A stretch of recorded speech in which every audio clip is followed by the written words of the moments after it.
क्या कुछ मांगने के लिए ईश्वर की पूजा करना कोई बुरी बात है? कहीं ये पाप तो नहीं? ऐसे अनेक ख्याल भक्तों के मन में आते हैं। सकाम भक्ति करना कोई बुरी बात नहीं है, ना ही ये पाप है। सकाम भक्ति करते करते एक समय ऐसा आता है कि भक्त के अंदर निष्काम भक्ति का उद्भव हो जाता है। भगवान ने तो अपने सकाम भक्त को भी हमेशा सुकृति और उदार ही बताया है, और ऐसे भक्त को जो सकाम है उसे भी ईश्वर की प्राप्ति अवश्य होगी। परंतु सकाम भक्ति में अन्य निष्ठा की आवश्यकता है। सच्ची सकाम भक्ति न तो मनचाही वस्तु प्राप्त होने पर छूटती है और न मनचाही वस्तु न प्राप्त होने पर घटती है। वह भक्ति है, कोई मोल तोल का सौदा नहीं। किसी पतिव्रता स्त्री को गहने कपड़ों की इच्छा है, पर वह एकमात्र अपने पति से ही है।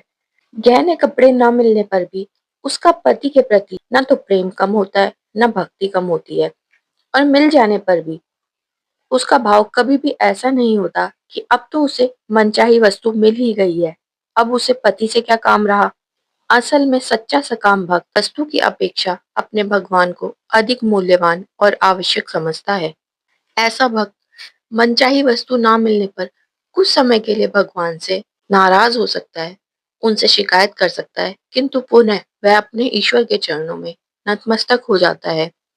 किंतु जो लोग भगवान में श्रद्धा नहीं रखते, भक्ति नहीं रखते, वे अवसर आने पर किसी कार्य की सिद्धि के लिए अनुष्ठान करते हैं अथवा कराते हैं। ऐसे लोगों की श्रद्धा सिद्धि ना होने पर घट जाती है, सिद्धि होने पर भी उनकी श्रद्धा स्थिर नहीं रह पाती। उनका काम तो केवल अपनी कामना की वस्तु से था, भगवान में उनका कोई प्रेम नहीं था। भगवान और उनकी पूजा का अनुष्ठान तो केवल साधन मात्र था। साध्य प्राप्त होने पर उन्हें साधन से क्या प्रयोजन। इसलिए सकाम भाव से अनुष्ठान करने वालों को भक्त बनना चाहिए, सौदागर नहीं। सबसे ऊंची भक्ति तो निष्काम भक्ति ही है, जो अकारण होती है, जिसके रहे बिना भक्त को चैन नहीं पड़ता। वह एक क्षण भी भगवान को भूल जाता है तो उसे परम व्याकुलता होती है, और उसे वह महान से महान विपत्ति मानता है। इस भक्ति की कामना और इसकी प्राप्ति के लिए साधक भक्ति का आचरण करना चाहिए।